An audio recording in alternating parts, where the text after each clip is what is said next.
Welcome back to Laser Focus Solutions Media, folks. Chris Godwin here, your host, and today we're going to do a review on Conquer Coaching, Conquer Business Coaching. So if you own a business and you would like to know what does this experience look like from someone like a pro like you who wants to pay into a program, a coaching program like Conquer. There's others out there, right?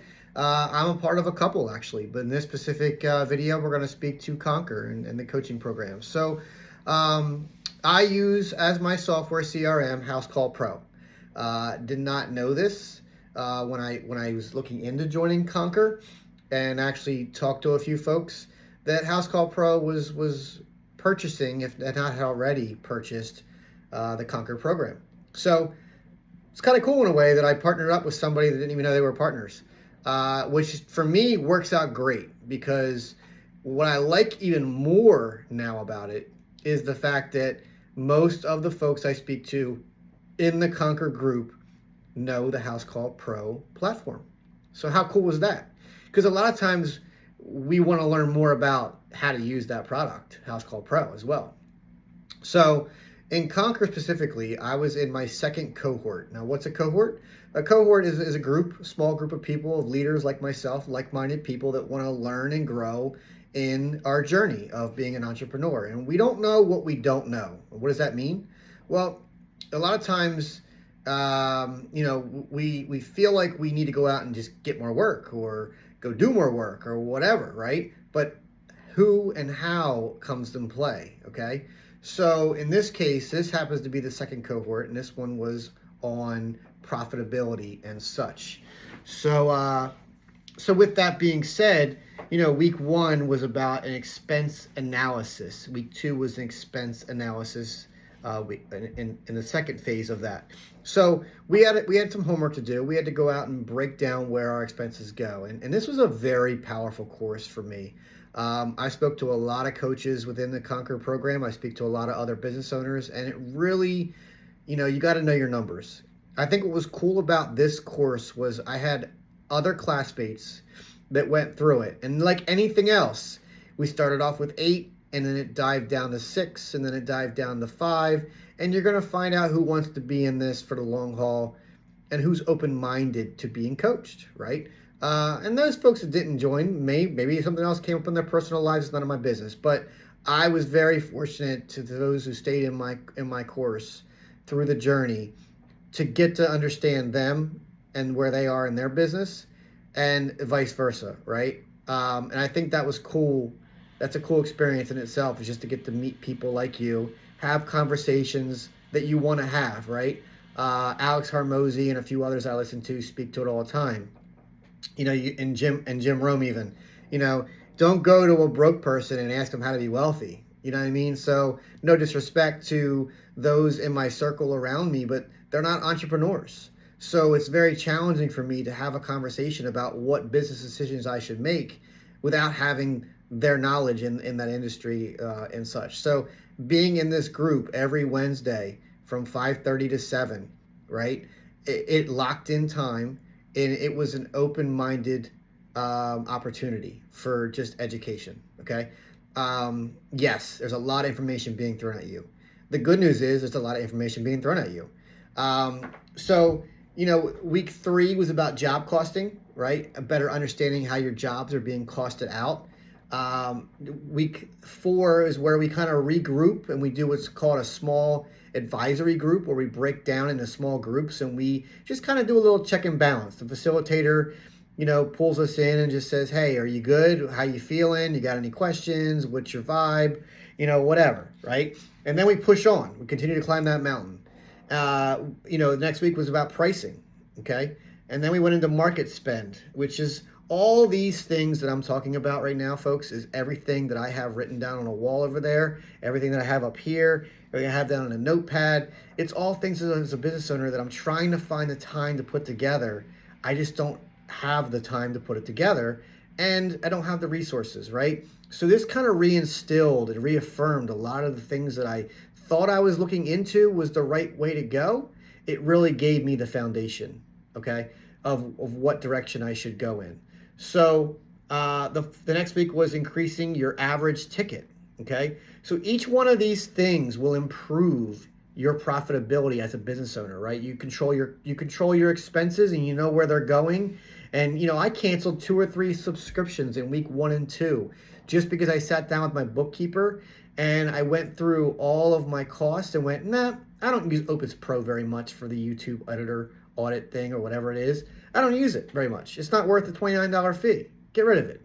I don't use Chat GPT 4.0 as much as I probably should. Get rid of it. Go back to the free version. I'll lean on somebody else that's got it if I need it that bad. From a job costing perspective, again, how much time was I spending on a job? Could I trim it back a little bit? Could I do better, right? And is that going to put more profit back in that job? Absolutely, it will, right? From a pricing and a marketing spend perspective, for the first time ever in my existence of business, of being in business for a year and a half, man, I just said business a lot just then. So being in business for a year and a half, or 2 years, whatever it's been now, I haven't spent a dime on paid marketing, right? So these are things that I'm still exploring on where and when and how I want to splash the market and what's the best return on investment. And there's a lot of analysis paralysis, I'm not going to lie, on my part. So in this case, I went ahead and paid for Google LSA for the first time. And the minimum spend was $93. And you're thinking, I know I'm thinking, $93? I just did an exercise on expense analysis and I cut Opus Pro for $29 and I'm getting ready to throw $93 at marketing. What am I doing? But no, that's the value, and that's the purpose of these courses and this education with these phenomenal people that have put this thing in place, is that it lets you see where you can save $29 in the first week. And then you could turn around and spend $93 in the 7th week and you don't even see it that much because I saved more than $29 on a couple things. So out of that, I got 3 leads, right? Now, where are those leads at in my system? One of them I've gone out and I've given the free estimate, right? And so that individual is gonna talk it over with their significant other, and they're gonna let me know, how they want to proceed and if they want to proceed. Okay. So I'll follow up with them, and we'll go from there. The other 2, one was a cancel, and the other one I'm booked out to schedule. So I am told, from a Google LSA perspective, did not know this until I joined Conquer, but I'm told that I can actually dispute that LSA cancel because it's not technically a lead. So I'm going to look into that, possibly. The next one was increase your average ticket. Again, knowing your cost, knowing your billable hour, right? I learned something. I always wanted to know, what does Chris Godwin need to make in the business, and what is Laser Focus Solutions? What can Laser Focus Solutions pay, right? Because if something's not in line as a business owner, I can't pay myself more than I can't go to a customer and say, well, I would only charge you $50, but I really need 65. You know what I mean? It doesn't work that way. You gotta cost out your jobs, and you gotta bill out your jobs to what the market bears, right? And then from there you can back into. So I was able to better understand my true billable dollar. That's huge. It's huge. Because now I know down to the granular. Now I'm talking to my bookkeeper different. Now I'm asking questions. I'm getting things broken out in a different way on spreadsheets that I would have not asked for prior, okay? The next week we went into upselling your jobs. That was huge. I felt like I was doing it already, but really just getting on that call and we role played a little bit. Man, it was cool just to be in that moment of upsell. Like, it kind of got my mind thinking totally different now from a home repair guy.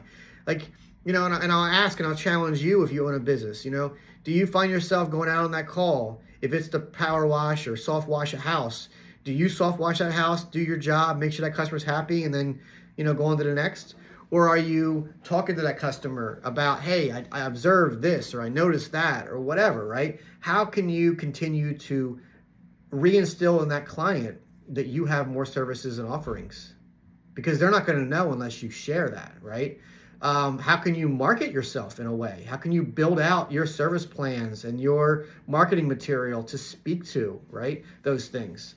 And then, the last week was increasing your profitability plan, okay, overall. So we actually had a grit form to fill out, right? Grit. So if I pull that up, and bear with me 2 seconds because there's value in it. On my Google Drive here, I have a full Conquer course here.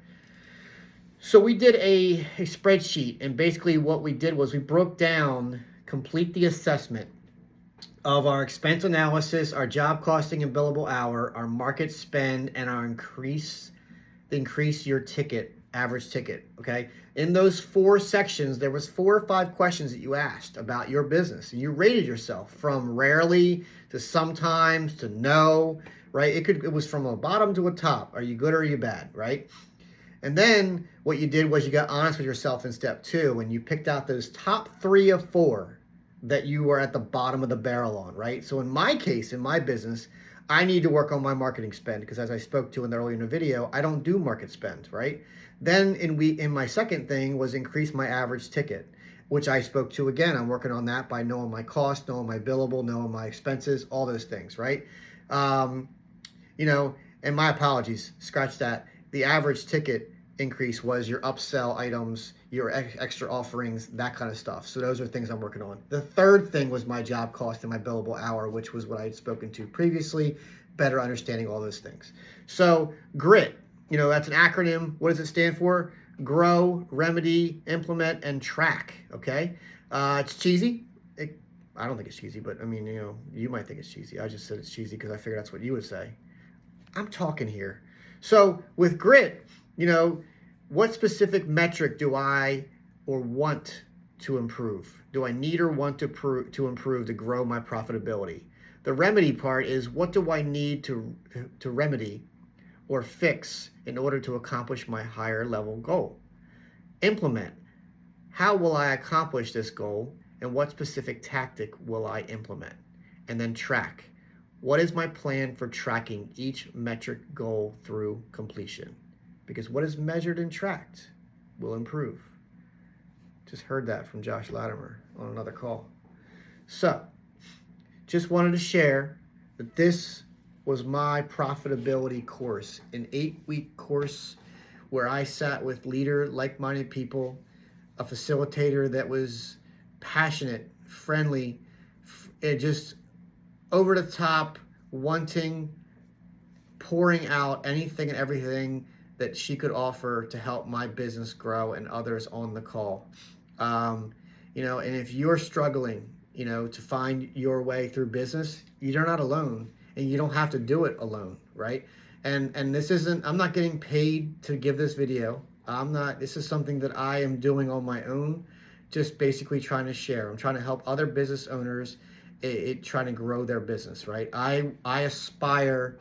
My goal for this year is to get to $300,000. My first year in business, I did 133. So far, I went to Conquer Summit in January, and I hit the reset button on how I go to market, how I think, how I act, how I speak, everything about me. I just absorbed as much as I could from that Conquer Summit. And I'm truly blessed to have this organization and the people that are part of it in my life, right? This is not a sales pitch. Again, I'm not getting anything. I just want to share, right? Because I hear a lot of hate about coaching and about all this stuff. What I will challenge you with is, are you coachable? That's the biggest question, right? Are you coachable? Are you willing to look yourself in the mirror and say, I could probably do it different. I could probably do it better. Or you're like, it doesn't apply in my market. It doesn't apply in my industry. You don't know my brand. You don't know what I'm doing. I got it all figured out. Well, I'll tell you, I talk to more $1 million, $2 million, $3 million businesses in the Conquer network than I've ever talked to in my entire life. So it's got to say something. You know what I mean? Winners hang around winners. So, again, just sharing. My next cohort is going to be about marketing, I believe. We might go into systems. They're not sure how they're going to go and what channel we're going to go into next, but I'm eager and excited to get going. So my name is Chris Godwin. You can find me on YouTube here. You can find me on Facebook. You can find me on my email address, laserfocussolutions@gmail.com. If you have any questions about the Conquer program, I encourage you to reach out, and I will pass you along to other people in the Conquer program that are more than willing to help you up your game, because it certainly has upped mine. All right? Peace.